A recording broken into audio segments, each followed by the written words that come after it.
And I'll start with the usual question. Can anyone see my screen? Yep. Cool. Today, we're going to go over a very brief and fast introduction to what a neural network is, so that we can start to go over one of the neural network frameworks we can work with called Keras, which is built into Python. And we're going to be using this to help motivate and be useful towards your final project. And the final project prompts are available on the website right now if you want to take a look and you can see what the goal is. The main idea being that you will be using some machine learning technique that we learned this summer to generate music of your own. So to motivate our introduction to neural networks today and the demo I'll show later, we're going to consider the problem of, given an audio sample, can we predict the genre of music that it comes from? So if we give, say, a 15-second clip, can we tell you whether that's country, pop, classical, what's playing? And the approach we're going to take today is to use neural networks to do this. So the first question we might be asking is, what is a neural network? And neural networks are data structures that can be used to solve problems like classification, clustering, regression, and generation by learning weights as a way of approximating some function f, which maps input data to some desired output. And these are just 4 examples of problems that can be solved where classification is like this genre problem we gave. If we give a set of data, we predict the class or the label associated with that data. Clustering is a problem where if I give you a bunch of data, can we group it in ways that the data shares some sort of commonality? Regression is predicting some number value based on input data. And generation is more in line of what your project will be doing, which is given some group of data, can you create something new which resembles that data in some way? So if we're considering the example of classification, the overall goal is to achieve something like this. We give our input data to some mysterious function f of x, and then out of that data, we're able to get a predicted label in the case of a classification problem that would say which class the data comes from. And inside this black box, we would have something like this. So we have an input layer that receives our data, and a bunch of these nodes, which we'll learn about in a second, that are all connected in some way. These are referred to as hidden layers. And then we reach some final output layer that will give us enough information to know the label. So we'll come back to this diagram a few times, and we're going to go through the different elements that we see here. And we'll start with the idea of the perceptron. So at any one individual circle here, we have something resembling what is already in our brains, our neuron. And the basic idea we're taking from this is that neurons, once they reach some amount of voltage from a stimulus, they'll begin to either fire off the neurotransmitters, or if they don't reach that threshold of stimulus, they will stay unactivated. And the same idea we can express in a neural network through what we call a perceptron. So in a perceptron, we have inputs, which is our data being fed forward into the network. So for example, in the case of an audio file, maybe this is a single clip of length n, where n is the number of samples of that clip. And we have perhaps each fraction of a second that's sampled being entered here. We multiply by some value we call a weight, and we take the sum of all these, and we use this to generate some output y. And the way the output y is determined is if the weighted sum of all the input features is greater than some threshold, we'll let y equal 1. If it's less than that threshold, y will equal 0. And the important terminology here is this is referred to an activation function, and this defines what the output should be given the inputs. So if we want to take a closer look at the activation function, what this really does is it allows for a nonlinearity in the network approximation of the function. Without having an activation function like this, the neural network would basically just be a giant matrix, and it wouldn't be different than solving a set of linear equations when we're talking about finding the weights that match the output. But by adding activation functions, we're allowed to now map nonlinear data and learn the trends for data that's not necessarily linear, which is important because most of the data in the real world won't necessarily follow a linear trend. So as an example, this might be our input space. We have a completely linear weighted sum. And out of that input space, depending on the threshold we set, we're going to get an output that's just binary. It's either going to be on or off for that neuron. But there's one problem that comes from this, which is there's a richness of information that we're covering a whole spectrum of values for the input to the neuron, and we're reducing it to only 2 values in this case. So there's a few ways we can overcome this by changing the activation function slightly, because we still want to capture this idea of whether a neuron is on and firing or off, but perhaps we want to know a little bit more about to what degree the value of input is strong or weak. So here are a few early methods of activation functions, and the ReLU, for example, shown on the right, which we'll get to in a second, this is still commonly used. Sigmoid, I don't see so much in the projects I look at, but the idea here is we're able to generate a continuous output instead of a binary output, and this can help provide more information about the input that enters each neuron. So the sigmoid is modeled by this function here, 1 over 1 plus e to the negative z, where z is that weighted sum of the inputs. And what you'll see is it still goes from 0 to 1, especially at the more extreme values. If you give it a very negative weighted sum, the value is practically 0. If you give it a very positive weighted sum, the output is practically 1. But in between, when we're getting close to the central value of 0, we're able to take on values that are intermediate in between. Similarly, this ReLU, rectified linear unit, has a linear pattern on the right, but goes to 0 on the left. So this can capture some of the idea of linearity, which is as the input grows, the output should grow, without being a completely linear function, because if it's negative, we have values of 0 on the left. So the key thing to remember from this slide is just that we have these activation functions that determine how the neuron should fire given a set of input. And we can use different activation functions for different problems. And yeah, they serve different utilities, so we might not always be using the same activation function. And we'll look at a few of these later in the code. And I'm going to pause for a second and see if we have any questions in the chat.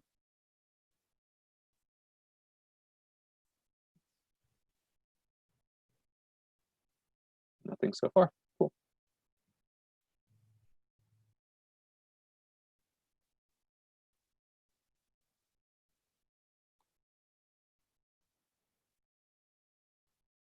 All right, so to our next slide here. So now we're back to the big picture of the neural network model. And like we said at the beginning, the idea is we're taking input data, passing it through this network, which is we now see is made of a bunch of perceptrons, where at each node, we're taking a weighted sum of what comes from the previous node and making a decision on what we should be passing forward.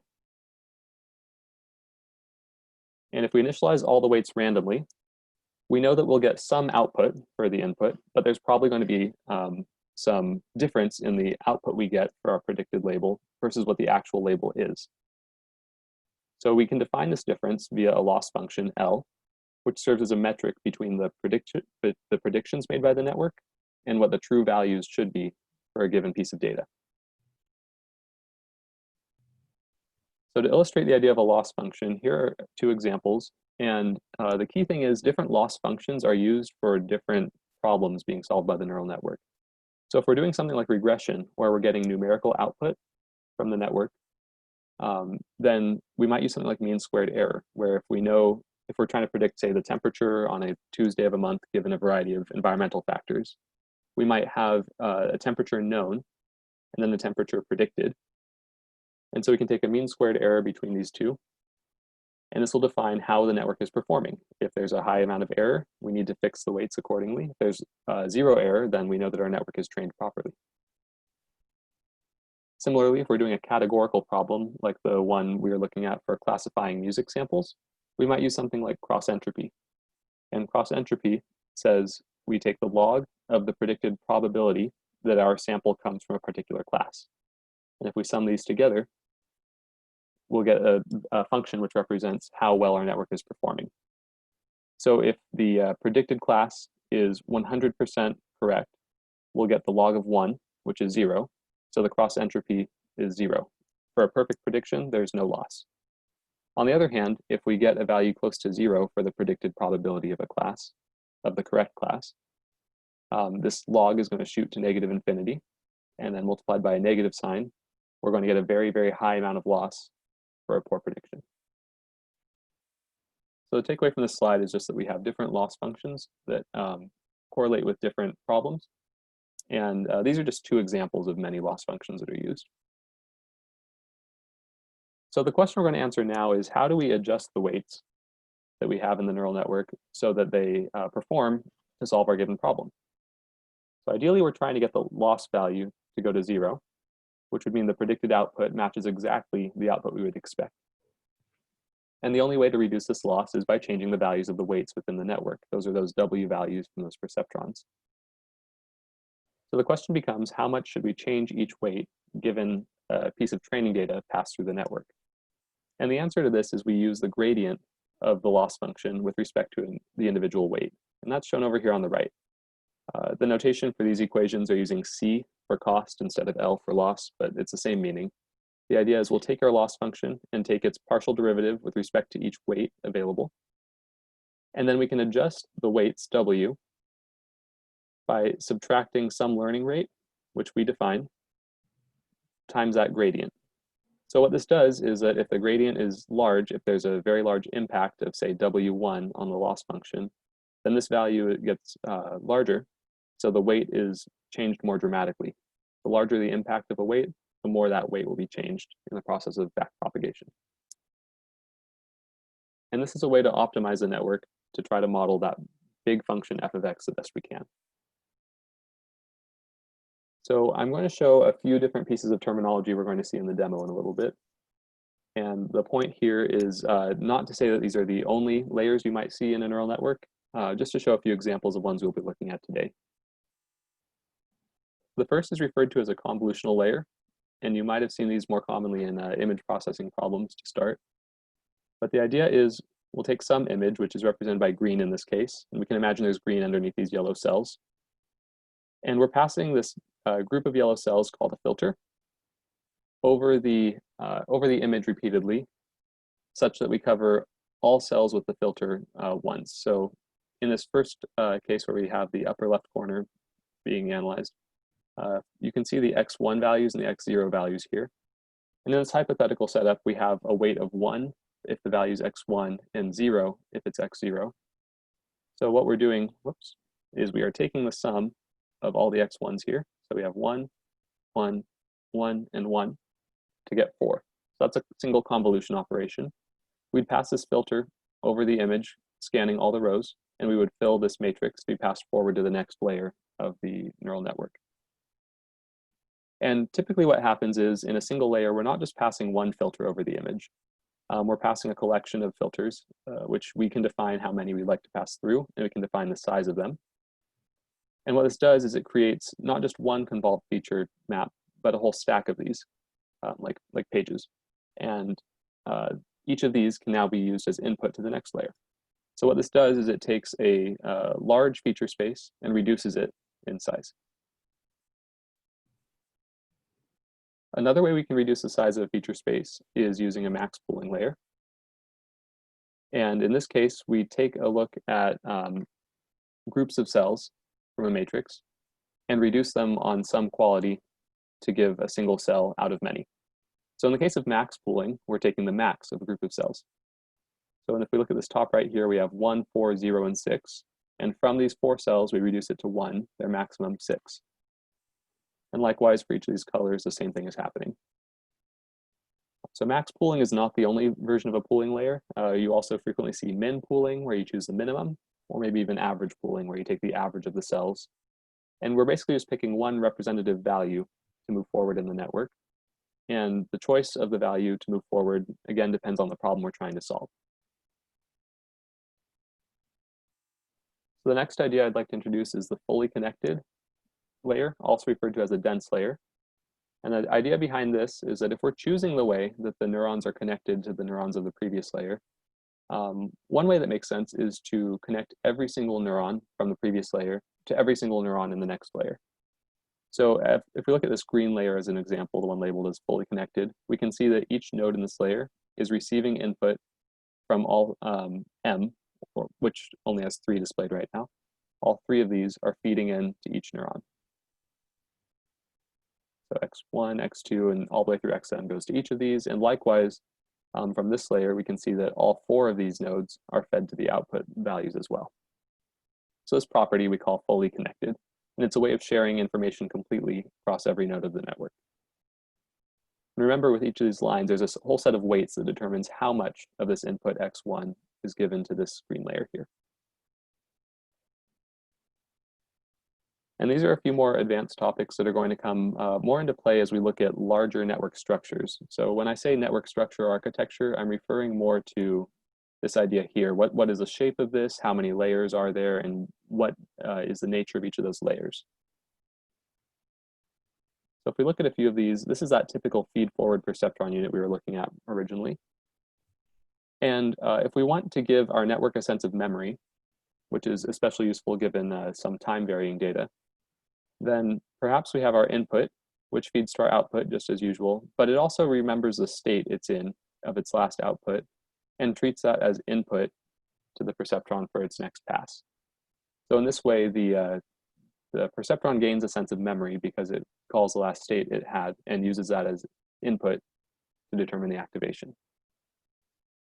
A modification of this, sometimes we want to be able to either have the memory persist or be reset. And in that case, we might use something called a gated recurrent unit, which is effectively a way of forgetting. It still has this memory component, but the memory is not always turned on. Sometimes it's bypassed or reset. And that gives what's called a GRU, or gated recurrent unit.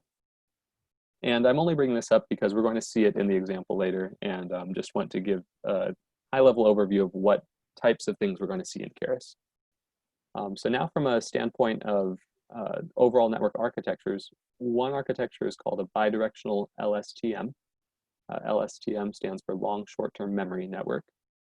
Now typically we have something like the simple recurrent unit repeated in an LSTM, which is a way to remember the previous state.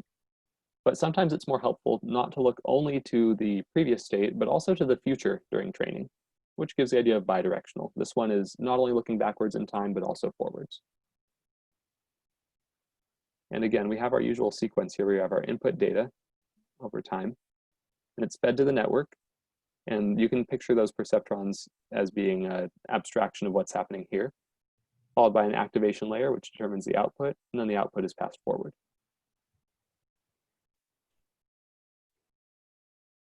So this brings us to the question of practicality. How do we get started on training a neural network? What's the overall process going to be? So the first step is to choose a network structure that matches your problem. Things to think about when you're doing this are what type of input and output will you be using? And this depends on the problem you're solving. In the case of classification, for example, your input is going to be your data sample. Your output is going to usually be a vector using what's called one-hot encoding, which is a vector that's all zeros except for the class that is being predicted, which should have a value of 1 to represent the true class. So that'll be the form of your training data input, or excuse me, the output of your training data. But perhaps at test time, the vector you're outputting is a vector of the same length, but with probabilities of each class. In other words, what the network thinks the class might be for a given input. So in addition to carefully curating your input and output, you'll also need to think about how many hidden layers you'll have and what the shape of those will be and how they'll be connected. Will they be convolutional layers, pooling layers, fully connected? And again, this is tailored to your problem. And there are a lot of papers out there that address different problems and give you good ideas or even a full implementation of different network structures. So after you have your network defined and the layout is created, you would then initialize the network weights, usually at random or at some central value. And then the training begins. So for each individual training point, X and Y, where X is the input and Y is the known truth output, you'll pass the data X through the network. So it'll be multiplied, added repeatedly, and then have those activation layers. And eventually it's going to make its way out of the network as some value Y pred, which is your prediction. You'll calculate the loss on that prediction compared to the ground truth, what you know the label to be in the case of classification. And based on that loss, you'll change the weights according to the gradient of the loss with respect to weights, and also to the learning rate, which is referred to as a hyperparameter. That's a value we set. And usually we need to carefully tune that learning rate so that it's small enough that we will not accidentally bypass our true solution state for the network, but also large enough that we don't take years to train the network. So you'll repeat this indefinitely, keep passing the data through. And eventually, you'll be able to pass a data point X without a known output Y, and this is when we can actually make a prediction. At this point, we'll pass the data point through and get out the probabilities, and if our network was trained properly, the prediction might be correct. So one thing to point out about this repetition here is that every time we pass the data through, we're not just going to pass our collection of data through once. Say we collect 100 audio samples with 100 labels. When we train the network, what we're actually going to do is we're going to repeatedly pass those 100 samples through. And each time we pass the samples through, that's referred to as one epoch of data that's passed. So usually we measure the amount of training we've done, not necessarily in time, but in how many epochs or how many full sets of the data we've passed through the network to train. There's a few important considerations to make along the way. The first being the way that we select and group the data to be used in training might affect the performance. So the idea here is that we could pass the entire data set through at once and calculate one giant average gradient and then adjust the weights. That could be one method. Or maybe we'll pass the samples through individually and then change the weights just one at a time based on each single sample. That's another method we could use. Or we could send them through in small batches of data.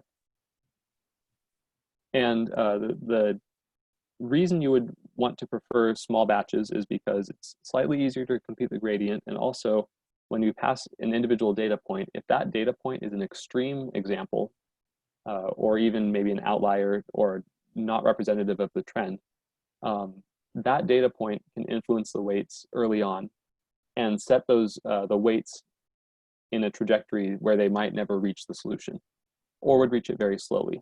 So the benefit of using small groups is that we have the effect of averaging to mellow out the effects of any outlying data on the network weights. And the second consideration I want to point out right now is that the time we spend training will affect the performance. And depending on when you stop training, you can have a much more effective neural network. As I said before, each time we loop through the entire data set, we refer to that as an epoch. And if we divide our data into two sets instead of just using it all at once, we can call that a training set and a validation set. This gives us the opportunity to know when to stop training. We first pass all the training set through without training on the validation set. And then after, say, an epoch or 10 epochs of training on the training set, we pass the validation set through just to see how it performs. So we're not using the known output of the validation set to change the weights. We're just using it to verify the accuracy given by the weights by looking at the loss or the accuracy. And if we see that validation error begin to increase over time, that's when we know that we have begun to overfit the data. In other words, the training data, the neural network is learning to model the training data exactly, but not the actual trend observed in the real world. This is referred to overfitting because the model becomes overfit to the patterns found in the training data. And the reason this is a problem is because anytime we collect data from some source, that data may be representative of the source, but it's only a subset of the possible real data to be pulled. So if we overfit to that subset of data, we're not actually solving the problem anymore. We're solving how can I best model the data I've been given. We have to be careful about how long we train. All right, so that is our crash course in what a neural network is. And now I'm going to move on to showing you the network framework called Keras. Before I do that, are there any questions before I get to this slide?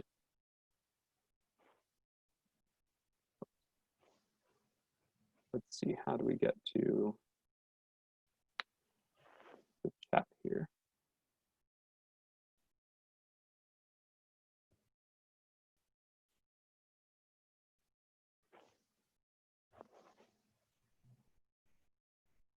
Great, no questions so far.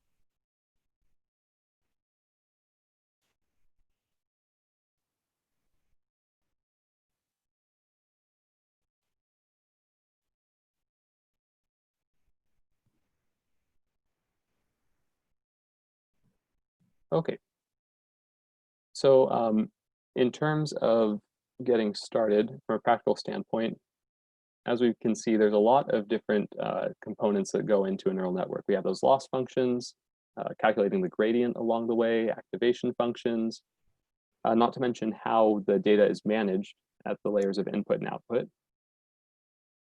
And luckily, a few companies and a lot of developers have spent some time giving everyone a head start by creating some frameworks that we can use just with a simple import statement in Python to get started and have access to all of these functions, calculations, and implementations. So the three big ones that we see most frequently are TensorFlow. Well, really the big two ones are TensorFlow and PyTorch, but Keras has recently come into popular use as a derivative of TensorFlow that emphasizes user friendliness and fast experimentation. And it does this by abstracting away a lot of these implementation ideas so that really the user can focus on their network architecture and very quickly translate that to code. And the benefit of all three of these is they can be used with Python. So hopefully we can build off some of the skills we've been working on this summer. And I'm going to go ahead at this point and show a demo notebook written in Keras. And we'll take a look.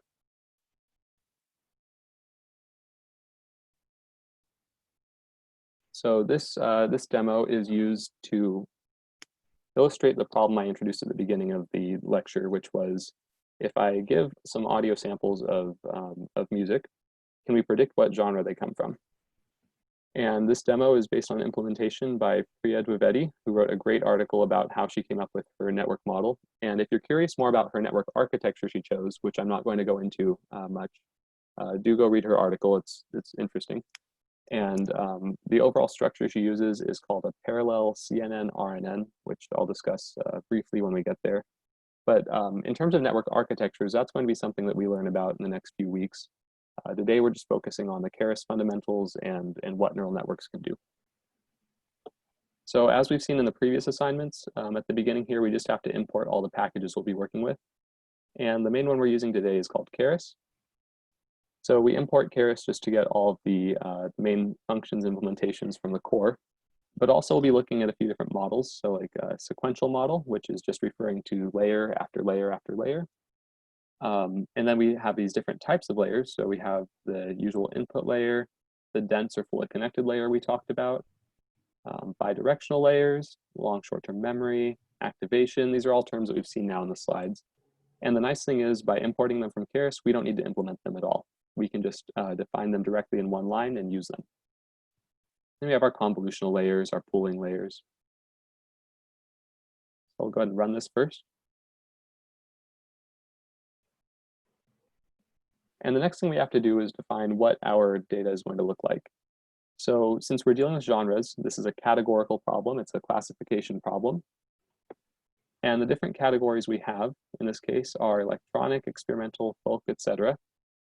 And the nature of the data that needs to be used in the network is going to be a one-hot encoding, kind of like we discussed on the slides, which means that for each audio sample, we might have something that looks like this for the encoding, where we have a 1 if in the cell referring to the category. So this would be an example, for example, of a hip-hop song. And this dictionary here is just used to map that one-hot encoding into an easier format to understand, where we have an actual number label corresponding to each of the genres. So we'll run that there. And then we'll load the data set. And in this case, this is probably going to be where you spend quite a bit of time in your project, which is finding your data and getting it in an easy to use format for the network. And in this case, luckily, the data was already available online in this zip file here. And all I'm doing is reading the zip file into two vectors. So xtrain is going to represent the input data to the network, which will be the audio samples themselves. And then ytrain is still going to be from the training data set. This will just be the labels for each genre. And so that we don't train on the entire data set right now, which is quite large, instead, I'm going to just take a subset of the first 500 samples for our demonstration today. And as that loads, what I'd like to show everyone is the shape of this data so we can get an idea of well, what we're looking at in this particular sample, and also just to emphasize that A lot of debugging you'll be doing will be matching the shapes of layers to make sure that they fit into the next layer of your network. So it's always helpful to understand what the actual structure of your input and output is. In this case, the dataset XTrain contains about 6,000 samples of audio. The audio is stored as a two-dimensional piece of data where we have 640 different frequencies over 128 samples. So the data is going to be in the form of how much of each of the 640 frequencies is present in the 128 samples.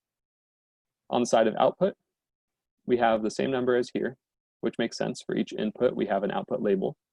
And this is going to be an 8 vector, where the vector will be all zeros with a 1 for the correct genre. And next we'll load the validation set. And we have the same structure here, which is important. So the input's going to be, again, 640 frequencies at 128 samples with the correct label given. Now, I will point out that this data was shuffled before it was given to the network. And that's important because if you don't shuffle your data, you might run into problems such as only training on the first 6 of the 8 classes, or having an overrepresentation of data, or giving the data to the network in the same order every time, which can cause problems down the line. Now, in this case, we're not changing the order every epoch because the data was shuffled before it was given, which is probably not the best practice. But since we're only going to run on a couple epochs today for the demonstration, this won't have a huge impact on our result.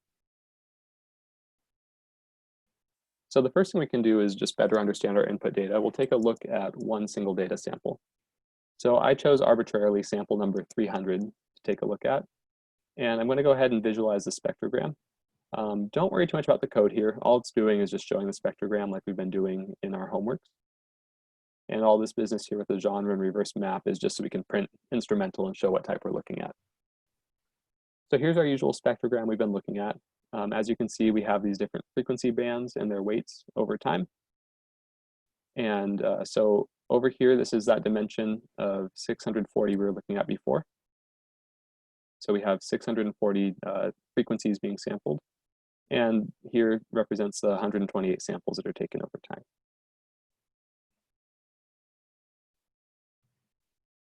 So now comes the actual neural network part, the model implementation.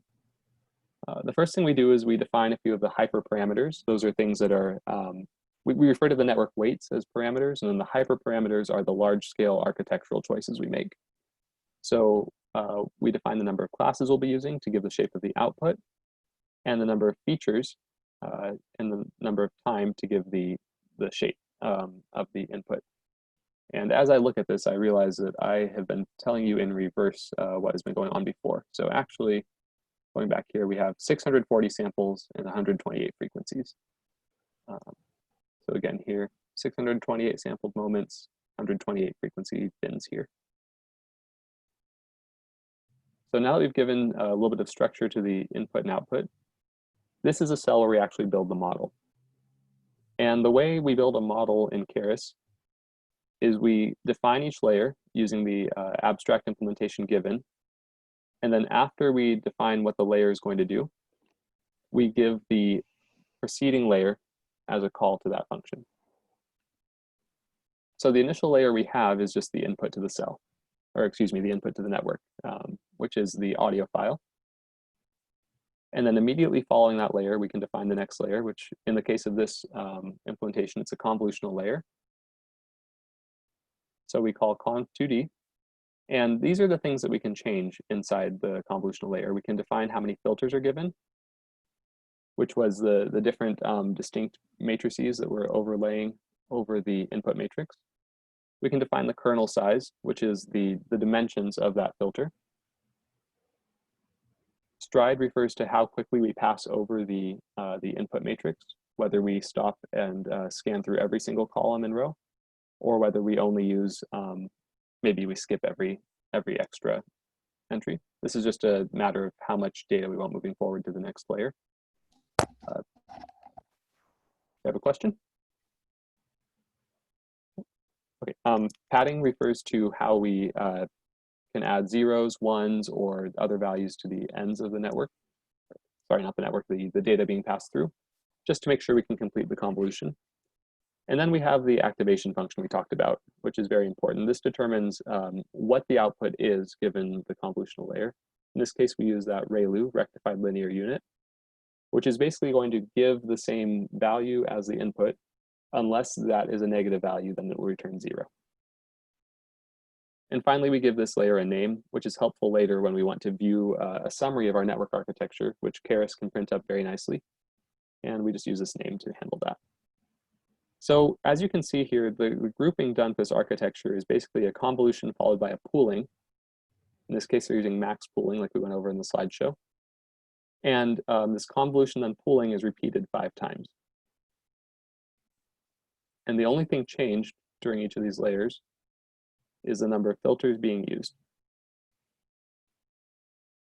And again, all we need to do is use the implementation Keras provides to give the layer, and then just provide what the input is to that layer.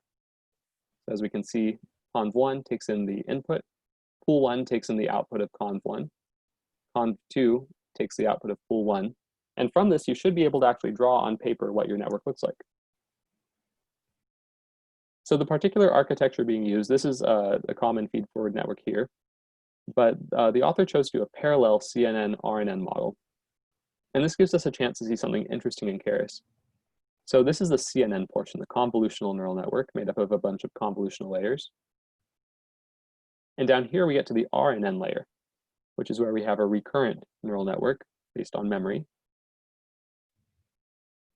So at this point, what I'd like you to notice is that for this line, the actual input to this layer is going to be the original input again. So at this point, we're branching off from the original input, and we've created 2 tracks for the network architecture. So this pool LSTM1 is a max pooling layer, and this is fed to a squeeze layer, which is just a different way of reshaping the data, and then passed to a bidirectional gated recurrent unit. And then after the output of this section, we concatenate the output of the RNN section with flatten1, which is the output above of the convolutional section.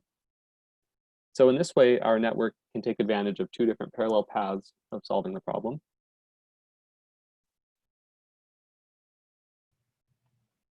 And this line 61 is another important one, because this defines how we'd like to optimize the network when it comes time to train. The method I mentioned on the slide was called stochastic gradient descent. That implementation is available in Keras. The one they're using in this problem is called RMS prop, or propagation. The atom optimizer is another popular one. And these all achieve the same goal, which is tuning those network weights so that the output best matches the expected value for the output. And the thing you have to pass to this is LR, referring to the learning rate. So again, as I said, if you give a learning rate value that's too high, the network might not reach its peak performance. If you give a network weight that is or learning rate that is too low, it might take way too long to train. So we have to tune this parameter fairly carefully, but if you're in this ballpark, usually you're fine.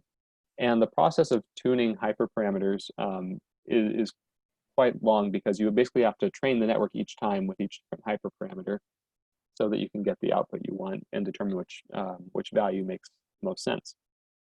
So typically what can be done is you start with a large learning rate, and over time, as you continually train on the data, you just lower the learning rate a little bit as you go, representing a refinement in the network rates as you move on. And finally, this is ended with a call to compile the model given the loss function. So this is your chance to pick a loss function that matches your problem. And it's really as simple as just stating what loss function you're using based on the set that they have predefined in Keras. So in this case, they're using categorical cross entropy, which is one of the ones we looked at in the slides. You pass in the optimizer, which is how the network weights are going to be modified. And then you define a metric that you'll use to evaluate network performance. And in this case, they chose accuracy. And one thing I didn't mention yet is that the Keras documentation online is very helpful and covers all these topics. So if you, for example, want to know which different optimizers are available or which loss functions are available, go to the Keras documentation online. They'll have them all listed with full explanations, including often the functions themselves, the definition mathematically, and what types of problems they're used to solve. I'm going to go ahead and run this layer now.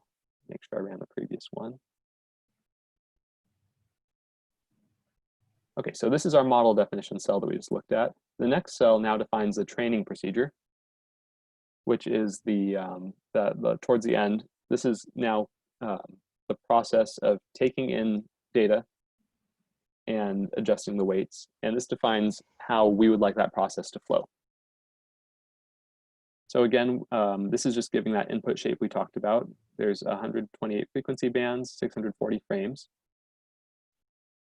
And we have our training set, our validation set. We define the shape of the input. And then we define the model input using this input function from Keras, to which we give the input shape and give it a name. And all this does is it wraps up our input with the abstract layers necessary so that the entire Keras backend can do all the work for us. We construct our model with a quick call to that cell we just defined above, conv recurrent model.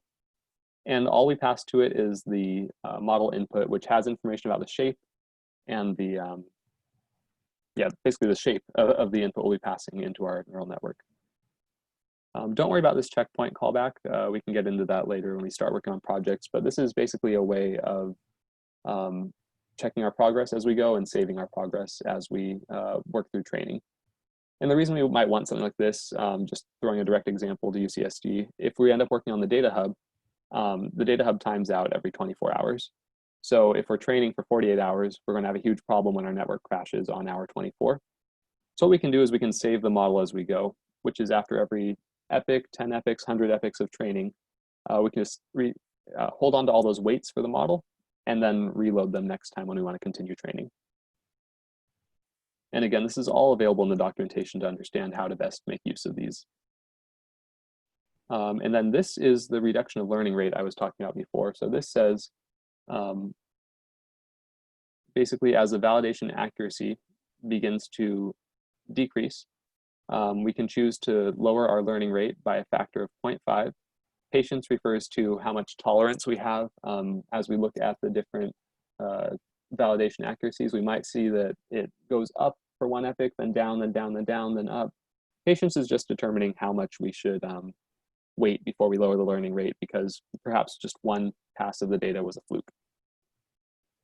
And as usual, verbose is a common Python tag for those who don't use Python much. And this just tells us that we want to see the output printed so we know what's going on inside. All right, so we've defined these special callback functions. There's more available on Keras if you read online. And at this point, the thing we're interested in is running the fit of the model. This is the most important line here. We call model.fit, pass it the training data, pass it the batch size, and number of epochs we want to train on. 5 is a very low number. In this case, I gave 5 so we could watch the demonstration together and not sit here for 2 hours. We pass the validation error. And I'm going to go ahead and run this cell, compile the function. This one you don't need to worry about. This is for us to use in a few minutes just to see how well our network performs. But basically all I'm doing is looking at the performance of the model over time so that we can plot them and take a look and see that the model is actually improving. So here's where we're actually going to run the model training. We have xtrain, ytrain, validation data. I'm going to hit run here. And I'll walk you through the output we're seeing. So first we have this nice summary of all the layers we defined back in our function up here, conv recurrent model build. So all those layers are now expressed thanks to the abstraction in Keras. We can see we have our input layer, it feeds to conv1, and it even shows what was connected to it previously. The output shape here is also useful because it tells us how many parameters are being learned in that particular layer, how many weights W are being learned. And as you can see, that point where I told you we have a parallel network structure. So we have input go from conv1 all the way to conv5. And if you look here at pool LSTM, this is the parallel path being run on, and we can see that's connected directly to the input. So again, we have branch 1 and branch 2, and then a concatenate branch that takes data from both of those and combines them together. So something else that's interesting is the number of parameters or weights being learned by this model is 85,160. So Keras is very helpful because this would be a real pain to implement all of these weights efficiently, and Keras takes care of all that for us. Each layer has its own weights defined and then takes care of the tuning. So as we can see, it's in the middle of training now. And it's just showing for every epoch, it shows the progress on the epoch, how far the training has gone. We can see it's looping through the data about 30 seconds per pass. From that, we get a loss on the training, which tells us how it was performing, as well as the accuracy. And then we get the validation loss and validation accuracy, which is how it performs on the set that it was not trained on. In other words, a small subset of test data. So here we go through the final epoch for now. And as we can see, this loss has been consistently decreasing the more we train, which is a good sign.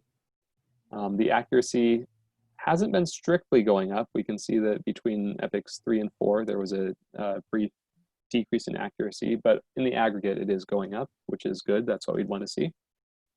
Likewise, validation loss is going down, and validation accuracy is also generally going up, but again, not strictly increasing, as expected. So now that the network is trained, we can view the output.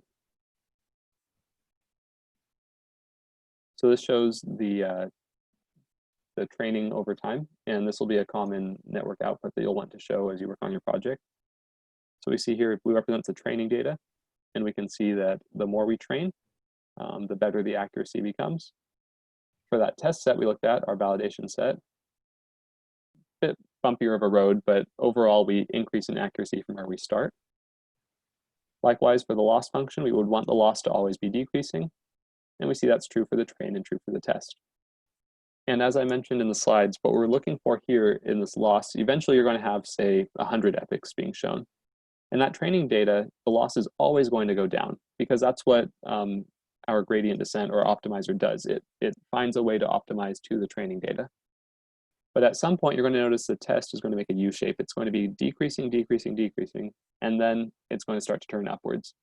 And that point, when it starts to turn upwards, is when you know you should stop training, because that's the overfit happening.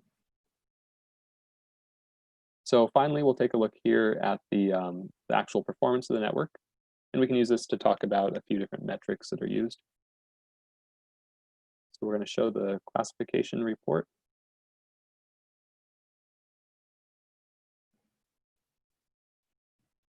Here we go. So what this does is it breaks down the performance from the different categories. The first thing we'll look at is just support here. And what we mean by support is how many samples do we have from each of these categories that we're evaluating.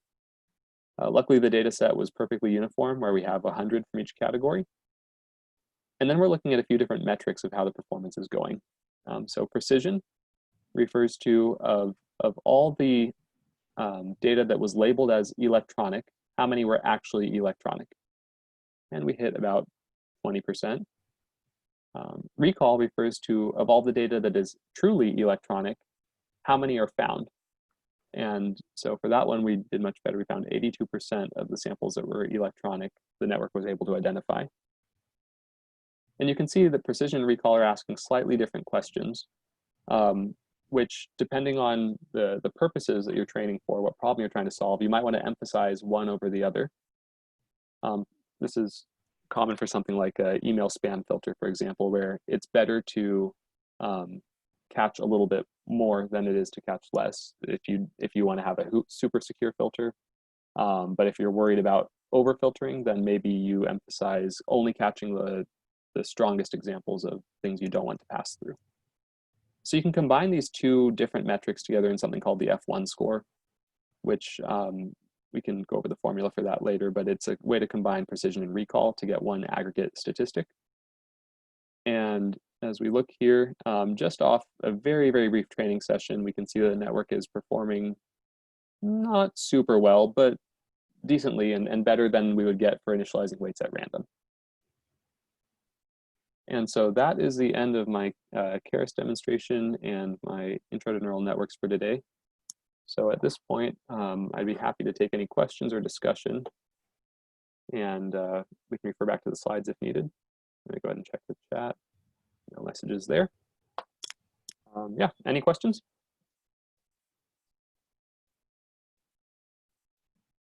Why do we need the training accuracy? Good question. So the training accuracy, the accuracy reflects the metric that you want to see from the data. So the loss function doesn't necessarily speak to the performance of the network itself on the problem you're trying to solve. So if your accuracy in the case of classification is how many, if we go down here, let's say we're using this average of the F1 score as accuracy, that's a different metric than loss. So it would be good to see, for example, once we're hitting 99% accuracy, maybe that's the best performance we need for our network. And the loss function doesn't really have a clear indication of how well the network's actually performing, right? How are we to know that, for example, a loss value of 2 corresponds to an accuracy of, I don't know, 0.2? There's no direct mapping there. So we retain accuracy as a way of mapping it to something that addresses the problem we're trying to solve.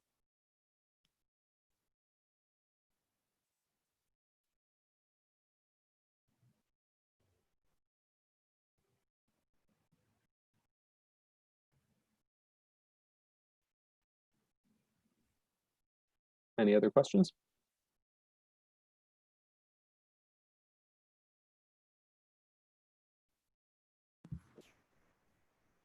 Can we go into, I mean, I can just go into a little bit of a discussion. Maybe that will bring up some questions. But first of all, thanks. I mean, I think it was great. Huge amount, you know, like all the networks, huge amount of information data. So now, frankly, I think you've seen practically all the neural networks, right? that are there, except for maybe some special architectures like GAN, VAE that we'll talk later. So one question that comes up is that in the example, which was a classification example, right? You had an X and Y, and you mentioned the different tasks, and so this is a classification problem, right? You also mentioned unsupervised, or I don't know if you actually mentioned unsupervised. I don't think I mentioned any of those by name, but right. Yeah, right. So we have classification, clustering, regression, and generation. Right now, what happens if you don't have labeled data? Right. Let's say you just want to emulate box corrals, and there are no labels. I mean, that's just the data. Can you kind of refer to that, or how would it affect? We wouldn't have the Y, we'll have just the X, right? Right. So, and this is referred to now as unsupervised learning. So there's 2 categories happening here in these problems. We have supervised learning, which is when we know what the output should be for a given input. Then we have unsupervised learning, which is when we aren't necessarily given labels or the output values. And in the case of generation that you mentioned, that would be an unsupervised example because we don't have a known output we're trying to achieve, except the output itself we know should resemble the input. So this gives rise to, I think we're hinting at the autoencoder network, which is a way of saying that the expected output we'd like should match the input as close as possible. So the loss you generate is a difference between the input itself and the network output. So taking on this line of thought, I think kind of related to the question, like CS question. So let's say in the autoencoder, we will have accuracy, right? And no, we will have, we'll have a loss, right? Mm-hmm. But we will not have accuracy. I think, right, because we don't have labeled data, so we don't have recall, we don't have precision. And I think somehow a big difference between this class and what normal neural network class will do is that it will focus on the labeled, like the music information retrieval or retrieval applications, right? Classification, where you can actually evaluate not just how well the network fits the data, but how well it performs on some kind of a given task where you have ground truth. Mhm. And I think why we need the training accuracy, because the training accuracy, I think, is if your task has ground truth, that's the ultimate question, right?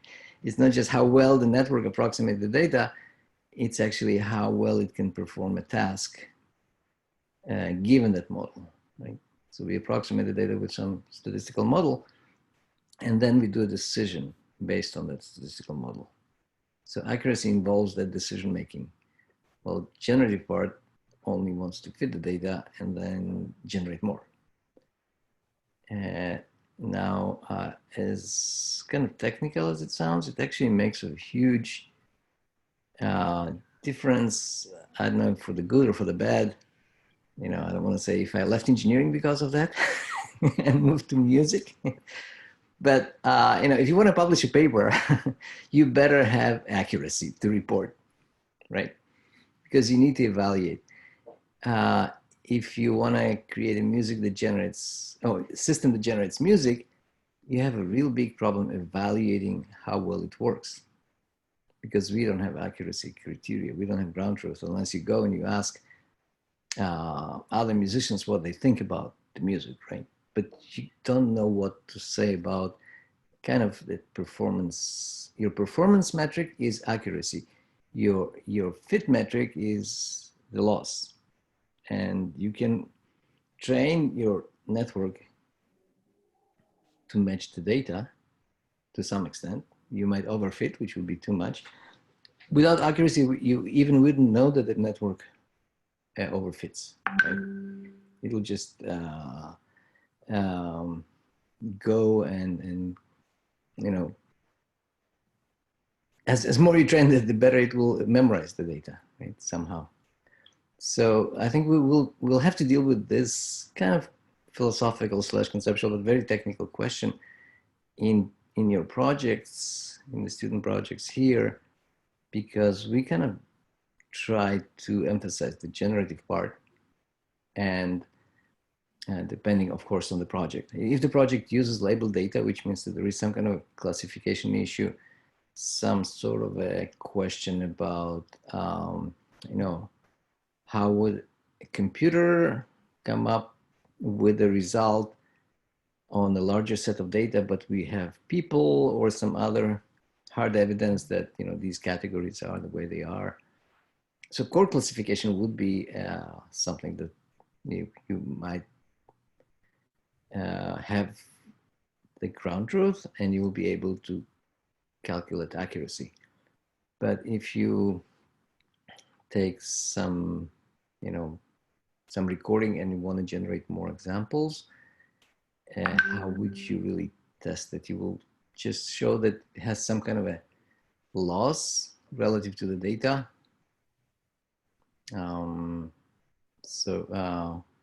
But the evaluation part will be difficult. So yeah, I mean, actually didn't, I don't know. I mean, we can a little bit discuss about, you know, how we actually can replace accuracy, or how we deal with the idea of, and what's your performance metric with respect to, you know, the goals of the network if you don't have labeled data. I think that was kind of the very broad discussion. In the unsupervised case, what would replace our accuracy? So I don't know. Yeah, this is kind of a question, but or discussion. Um, yeah, I don't know if anybody has thoughts about this, or how many students did? Well, we ran a survey, right? So I think a lot of majority of students didn't really do machine learning tests. I think about 25%, maybe a little bit less. Patrick, was that your recall? Yeah, I think so.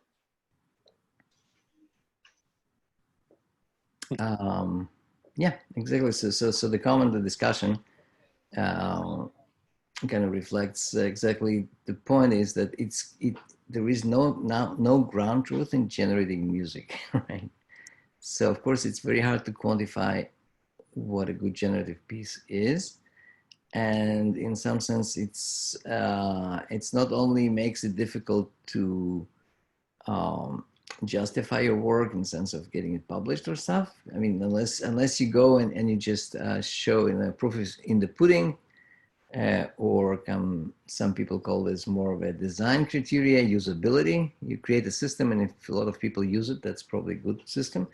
But the whole field of computational creativity kind of hangs with the same problem. You know, if you generate new designs for fashion or architecture or new, paintings, what is the criteria? Um, so um, so people do try to measure how well. So exactly the question about overfitting the data happens. I mean, people actually propose some metrics for generative stuff where you, besides trying to kind of minimize the cross entropy, and then eventually you might be overfitting, you uh, try to find literal replications. You actually people even use the notion of plagiarism detection in generative networks. You basically try to see how many sequences are literally recopied from your data. And if that's what the network starts doing, if it recopies sequences, you might claim that it's not really learning, it's plagiarizing. Although in some sense you might be doing this concatenative synthesis by definition is plagiarizing. Remix, art of remix is plagiarizing. So it's not that this is like clear no if you start a little bit overfitting, because otherwise you might be just having too many false notes or errors. But definitely you have to be aware of that, because if your network memorizes too much, and then eventually it will kind of trivially recopy a few chunks of existing pieces and claim this is a new piece, it's probably going to be disappointing. But to be totally original, it might start just deviating too much from the style. So yeah, this is a valid concern, and we don't have a clear answer. This is something that you will tune with some knobs on your system, and hopefully leave this to the user to decide. And if the user is fine with recopying chunks of existing work, then it's a tool. Um, so yeah, but that's a very good question. Um, so about setting up with these tools, I mean, do we want to talk just a little bit about where we download them, how we run them, what people would expect in terms of how long it might train depending on your task? Do we, yeah, Yeah, sure. So yeah. the beauty of, for anyone else who's been using Anaconda for your Python, installing Keras is as simple as conda install Keras. And if you're not using conda, pip is a good alternative. And if you run pip install Keras, you'll get all the packages. And if you're running things in your Jupyter notebook, it's really as simple as refreshing the notebook and running. And at that point, you'll be able to use all the tools. So installation shouldn't be a huge problem. I think it took maybe 10 minutes to install on my computer. Training, on the other hand, is a more timely process. So if you choose to start this project the night before it's due, there's a chance you might not get a result, because training can take, depending on the problem you choose to solve and how you go about solving it, it could be anywhere from a few hours to a few days. So my advice would be to start early and to not train necessarily on all of your data for all the epochs you intend at the beginning. Just make sure first that your network functions and can give you an output. And then at that point, you can start to train on on your full data set. And I have a feeling, I didn't have anything prepared on this for today, but we'll go over how to know a good stopping point when we go over to some different network architectures, particularly for solving ones that don't have an accuracy value available. But yeah, I think, will that be covered at some point when we should stop for our particular problems? Sorry, I wasn't sure. I mean, was the question The question is, are we going to go over in later lectures as we look at particular architectures when the best time to stop might be, how much training should be done for a given problem? I wasn't planning really on going into details of like early stopping criteria or reducing the learning rate, which is something that often is covered in the regular classes. Mm-hmm. But you already demonstrated that this, actually in Keras, I think one of the great things is that it's already there. Right, Keras, I think, TensorFlow, which is kind of the back end of Keras, at least today. Mm-hmm. If you want to have something like that, I think you have to program this manually, but Keras uses that. So these are very useful tools. I'm just, if you don't have the Y, if you have X and Y, yes, but if you don't have the Y, just these functions don't have, you cannot plug this in, right? Right. So this could be a case for, depending on your individual project choice, you could use this as a way of experimenting. Try training on just a little bit, try training for medium, try training for long, and see the different results, and you can decide and evaluate perhaps where you should stop training. Yeah, and listen to the results. Unfortunately, there is no really. I mean, if you see that the error kind of starts fluctuating in your loss, then you know that the network struggles, and maybe that's a good way to kind of keep the checkpoints and see where it might have been already exhausting its abilities. But yeah, besides that, I mean, unless you do some kind of a task like in painting where you want the network to complete an existing piece, you kind of, this is a task that, could be well defined. You have a beginning, you have an end, and you basically blank out the middle. And then you have a ground truth. So you generate, and then you can kind of come up with your own metrics of how well it matches, the data that was originally there. So, or prediction, right? The prediction usually will diverge very quickly. Let's say you have a network and you train it on few bars and want it to continue for 1 bar.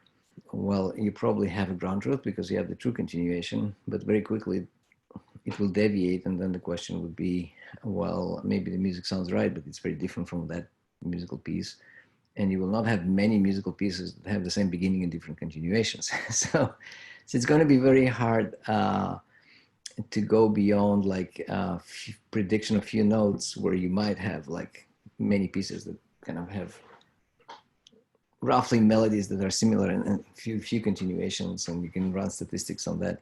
But once every piece becomes individual, also this becomes a problem.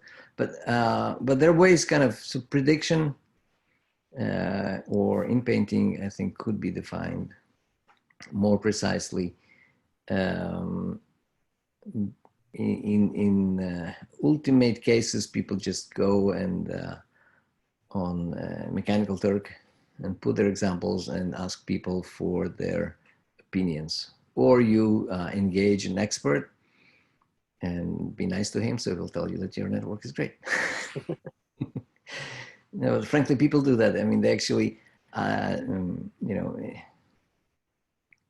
ask expert opinions about what people think about the music.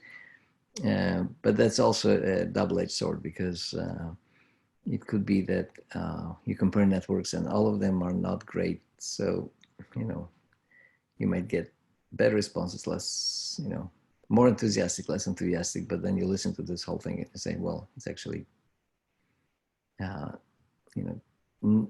maybe has not yet been developed enough to sound like real music. So I wouldn't be over ambitious in the projects.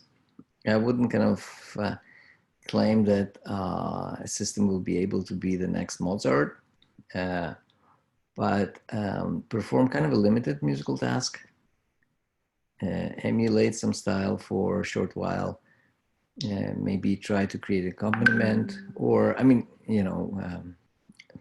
we have the project prompts, so use them and yeah, create something useful. Yeah, fun and useful, frankly. That's why it's kind of a music class. Yeah, our criteria is slightly uh, um, deviate from a standard engineering practice. Uh, but it doesn't mean that we're not going to be critical about the projects. We do want to see that you have a well-defined task and that you were able to look into the results and say something meaningful about them.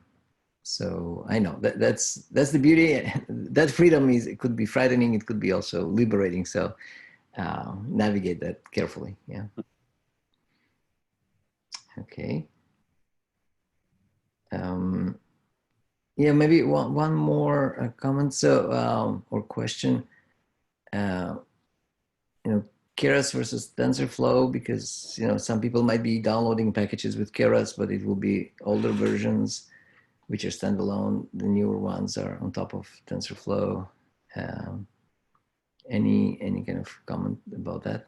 I would just advise for anyone who is, if this is your first time doing neural networks, please use Keras. It's the amount of code you have to write to get your result is much smaller, and you're locked away from using certain features perhaps, but the benefit, the trade-off in simplicity and abstraction is huge for Keras. So if you are just beginning to understand on a conceptual level what we went over today, I think Keras would be the best translation from what you might have in your head directly into code. Now, in terms of the TensorFlow backend, you can use some TensorFlow components within Keras. And I think we can probably handle those case by case as they come up. And I think between Patrick and I, we have experience with Keras, TensorFlow, PyTorch, and if anyone has any questions as they're working on their implementations, we can take a look and help you out. Yeah, so one thing I noticed is that, again, because a lot of the stuff, there are people, that's, the new practice, which is really pushing the science forward, right, is that people share code. And you might find some older versions of Keras, which, and to the best of my understanding, I mean, it's more from experience, but I think that's what happened, right? I mean, Keras was a standalone package, and then in TensorFlow, which is Google, I think they bought Keras, and now Keras is on top of TensorFlow. I mean, correct me if I'm wrong, but I noticed that between older versions of Keras and the newer versions of Keras, there are also slight syntactic differences. So you might import Keras, or you might import Keras.TensorFlow. That's true. Yeah. So just notice that it's TF Keras or just Keras. And it might be that even if it's called Keras, because the backend is different, you might need to redo some of the syntax. Yeah.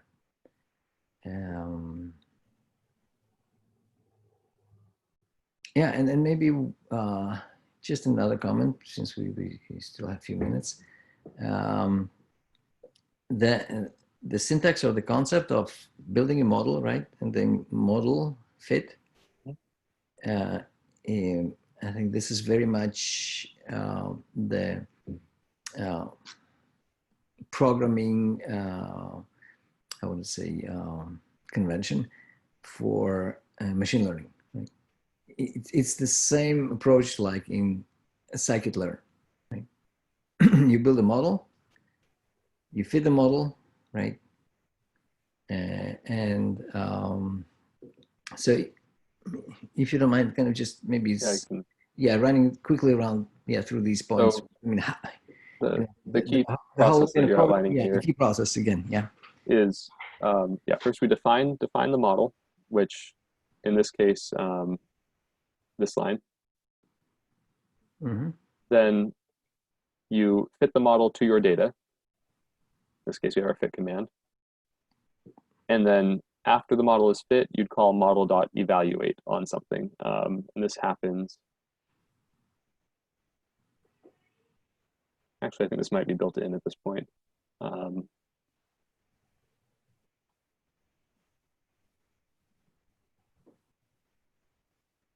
This is built into the history because I don't actually have an evaluation on a test set in this code cell. But Yeah. Okay. imagine in your head that we have some third point where we call test accuracy equals model dot, I believe it's eval in Keras, I might be wrong, but you would evaluate it on some test data. Okay. Right. So basically, once you run the fit, it spawns its own process and it kind of does all the iterations. And debugging, I mean, like if you had a bug somewhere, it will report it when, let's say, if the network architecture didn't work, the layers and stuff like that. Sure, and that all would happen right at the beginning. So right after you call, well, really model.fit, I think would be the first point in this code where we'd see the error. Well, no, that's not true. When we go to make the model here based on the input and output, when the model is compiled, if there's any issue with the way your layers are set up in terms of their dimensions, at this point your Keras backend would spit out the error that it's seeing so that you can fix that before your training process begins. Mm-hmm. So, just programming wise, it actually has its own compiler, right? In some sense, the model compile, right? So it's the Python and especially Jupyter is like, right? It's an interpreter. So usually you run every line and kind of interprets it and executes. And if you know that it passed that statement, the next one should be fine, right? But here, actually, it takes the whole code up to the model compile, and then it actually verifies that. So it's almost like, even though you're running this as a notebook, it's almost like, that I wouldn't call the old-fashioned way. I mean, the normal way that you create a code and run this through a compiler. Yeah. So even though it's in Python, it's still kind of a compile-based language on top of Python. Yeah, okay. Well, that was kind of pretty much the discussion points. Any other thoughts? And for me, any questions from anyone in the audience?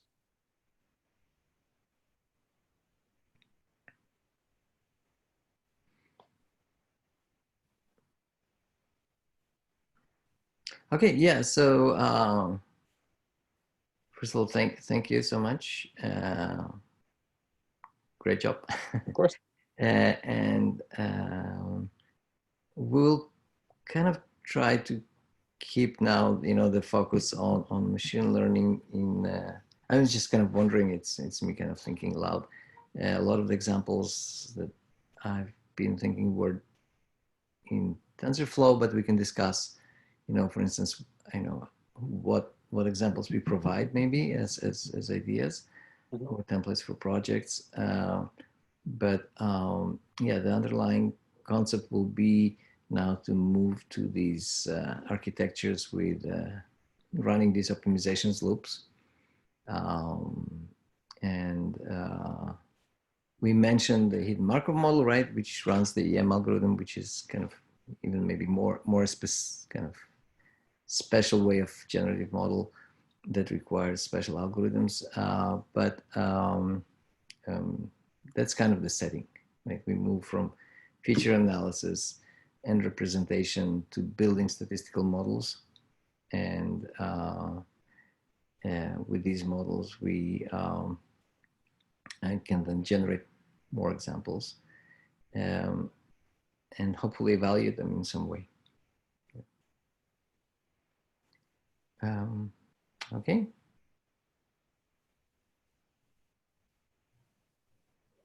So Ross, I'll let you kind of keep running the show in the sense that whenever we want to finish. Yeah, I think I've hit the end of information I have to give out today. So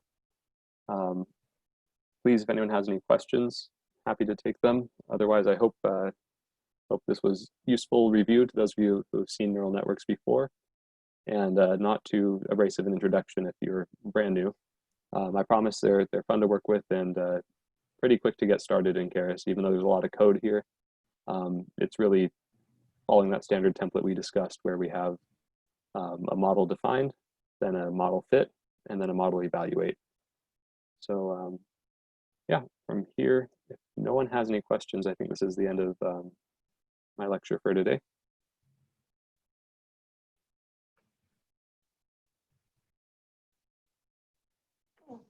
Great.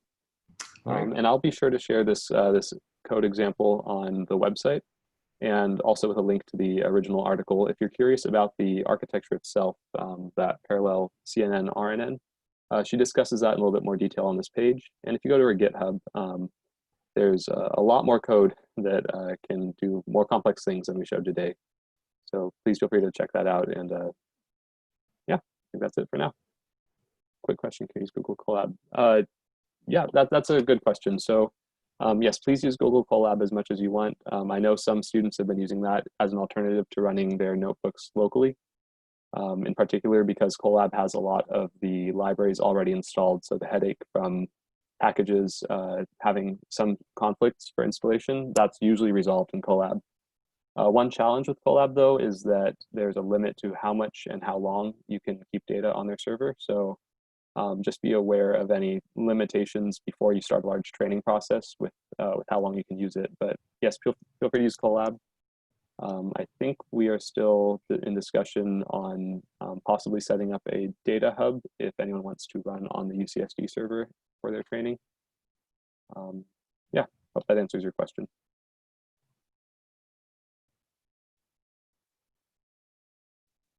And if you do use Google Colab for future homework assignments, the same deal applies. Just end up downloading a PDF of your work and upload that PDF to Gradescope.